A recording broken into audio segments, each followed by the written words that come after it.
राधे राधे दोस्तों, कैसे हैं आप सब। आई होप कि आप सब अच्छे होंगे। फ्रेंड्स, आज बात करेंगे हम इस वीडियो में लड्डू गोपाल जी की चंदन यात्रा के बारे में।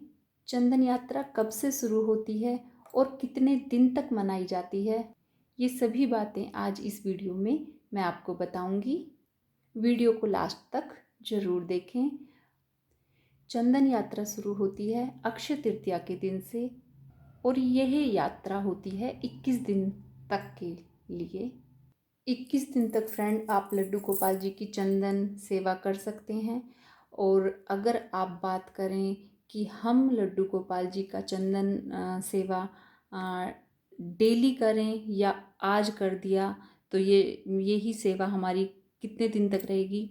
तो फ्रेंड्स, ये सेवा हमें डेली करनी है, क्योंकि अगर आप कल लड्डू गोपाल जी को नहलाएंगे तो ये चंदन हट जाएगा। तो आपको चंदन सेवा डेली ही लड्डू गोपाल जी को देनी पड़ेगी।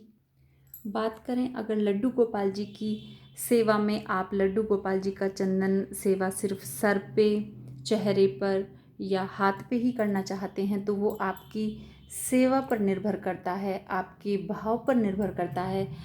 अगर आप चाहें तो लड्डू गोपाल जी की पूरी बॉडी पर चंदन सेवा कर सकते हैं।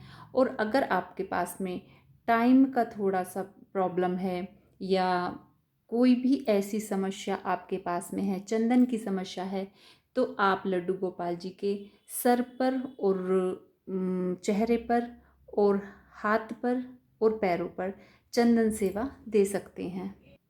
चंदन सेवा का इस साल जो दिन है वो है 3 मई और दिन है मंगलवार। और इसी दिन होती है अक्षय तृतीया और चंदन यात्रा हमारी अक्षय तृतीया वाले दिन से 21 दिन तक के लिए शुरू हो जाती है। 21 दिन तक हमें लड्डू गोपाल जी की चंदन सेवा करनी होती है। और फ्रेंड्स, अगर आपके पास में टाइम की कुछ प्रॉब्लम हो जाती है या आप कहीं आपको कहीं जाना पड़ जाता है या लेडीज़ों को कुछ प्रॉब्लम हो जाती है, तो इस टाइम पर आप जैसे सेवा नहीं कर पाते तो उसके बाद आप अपनी सेवा स्टार्ट कर सकते हैं। ऐसा नहीं है कि आपको 21 दिन में अगर बीच में कोई प्रॉब्लम हो तो आपके दिन में कोई दिन छूट जाए, तो ऐसी कोई प्रॉब्लम वाली बात नहीं है कि आप फिर सेवा नहीं कर पाएंगे। कोई बात नहीं, अगर आप कहीं बाहर गए हुए हैं तो फिर आप आकर दोबारा से चंदन सेवा स्टार्ट कर सकते हैं। अगर बात करें लड्डू गोपाल जी को वस्त्र पहनाने की, तो फ्रेंड्स, जो ये बैसाख का महीना होता है, मतलब मई का जो महीना होता है, ये काफ़ी गर्म महीना बोला जाता है। तो अगर आप पूरी बॉडी पर लड्डू गोपाल जी के चंदन का लेप करते हैं, चंदन सेवा करते हैं, तो उन्हें बस छोटी सी नैपी पहना के छोड़ सकते हैं। और अगर आप लड्डू गोपाल जी के सर पे और मुख पर चंदन सेवा करते हैं तो आप लड्डू गोपाल जी को बहुत ही हल्के से कोई कॉटन के वस्त्र पहना सकते हैं। फ्रेंड्स, अगर बात करें कि हम चंदन को किस टाइम लगाएं, तो आप सुबह में जैसे लड्डू गोपाल जी को नहलाते हैं, पंचामृत से नहलाते हैं। मैं तो एकादशी वाले दिन ज़रूर पंचामृत से नहलाती हूँ। बाकी अगर कोई फेस्टिवल है या घर में कोई फंक्शन है तो भी मैं लड्डू गोपाल जी को पंचामृत से स्नान कराती हूँ। तो अगर पंचामृत से नहलाते हैं तो अलग बात हो गई। अगर वैसे ही नहला रहे हैं तो आप सुबह में जैसे पूजा करने के लिए लड्डू गोपाल जी को नहलाते हैं, तो नहलाने के बाद लड्डू गोपाल जी को चंदन की सेवा दें और उसके बाद में लड्डू गोपाल जी की पूजा करें। मेरी एक फ्रेंड ने मुझे फ़ोन करके पूछा है कि लड्डू गोपाल जी का ये चंदन हम शाम तक रखें या शाम को हम इसी चंदन से लड्डू गोपाल जी को सुला दें। तो फ्रेंड्स, मैंने भी अपने गुरुजी से पूछा, क्योंकि इसकी जानकारी मुझे भी नहीं थी। मैंने भी यही सोचा था कि जो श्रृंगार मैंने सुबह में कर दिया वो मैं फिर अगले दिन ही हटाऊंगी। तो वो आपके भाव पर निर्भर करता है कि आप लड्डू गोपाल जी को ज़्यादा गर्मी है, मैं तो ज़्यादा गर्मी होती है तो मैं शाम को भी लड्डू गोपाल जी को स्नान करा देती हूँ और स्नान कराएंगे तो चंदन हटेगा ही हटेगा। तो फ्रेंड्स, अगर आप स्नान करा रहे हैं तो चंदन हट जाएगा, और अगर आप स्नान नहीं करा रहे हैं तो लड्डू गोपाल जी को एक गीला कपड़ा करके लड्डू गोपाल जी का ये चंदन पूछ सकते हैं। आप शाम को भी चंदन सेवा लड्डू गोपाल जी को दे सकते हैं, वरना सुबह में तो लड्डू गोपाल जी को चंदन सेवा देनी ही देनी होती है। अगर बात करें कि चंदन सेवा हम किस लिए करते हैं, तो फ्रेंड्स आप अगर सोचें, हमने इनको बाल गोपाल रूप में लिया हुआ है, हम इनकी सेवा क्यों करते हैं? क्योंकि हम मतलब अपने भाव से, अपने मन से लड्डू गोपाल जी को घर में लाए हुए हैं, उन्हें मतलब बच्चे की तरह हम उनकी देखभाल कर रहे हैं। तो कहते हैं कण कण में भगवान है, तो हम भगवान रूपी बाल गोपाल की सेवा कर रहे हैं, तो उनको भी गर्मी लगती होगी।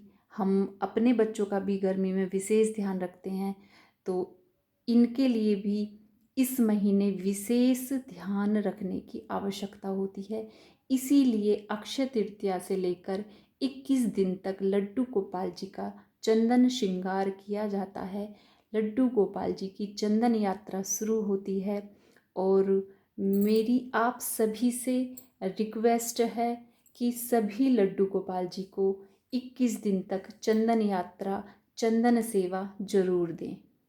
फ्रेंड्स, अगर आप वृंदावन जाते हो तो आपको ज़रूर पता होगा, क्योंकि अक्षय तृतीया के दिन से ही बांके बिहारी जी के चरण दर्शन होते हैं। बाकी दिन उनके चरण फूलों से और वस्त्रों से ढके रहते हैं। दोस्तों, अगर चंदन की बात करें तो मार्केट में बहुत तरह का चंदन इस टाइम आ रहा है। तो चंदन, पीला चंदन हो गया, सफ़ेद चंदन हो गया, लाल चंदन हो गया, और अगर सबसे अच्छा चंदन, इनमें सबसे श्रेष्ठ चंदन होता है तो वो वाला होता है जो पाटे पर घिसकर जो तैयार किया जाता है, वो चंदन सबसे श्रेष्ठ होता है। लेकिन मैं क्या करूं, वो चंदन मेरे पास भी नहीं है। मैंने बहुत कोशिश की लेकिन मुझे वो नहीं मिल पाया है। तो जो भी चंदन आपके पास में हो या आपको जो भी मिल जाए, आप उसी चंदन से लड्डू गोपाल जी की सेवा कर सकते हैं। फ्रेंड्स, अगर आप हो सके आपके पास में हो तो आप चंदन सेवा के साथ साथ लड्डू गोपाल जी को फूलों की सेवा भी दें, क्योंकि गर्मी में चंदन सेवा और फूलों की सेवा लड्डू गोपाल जी को बहुत ही प्रिय है। तो मैंने बहुत ही शॉर्ट में आपको समझाने की कोशिश की है। जितनी जानकारी मुझे होती है उतनी मैं शेयर करने की कोशिश करती हूँ। उसके बावजूद भी वीडियो पता नहीं क्यों इतनी लंबी हो जाती है। तो फ्रेंड्स, ये थी जो जानकारी मुझे थी, मैंने वो आपके साथ शेयर की है।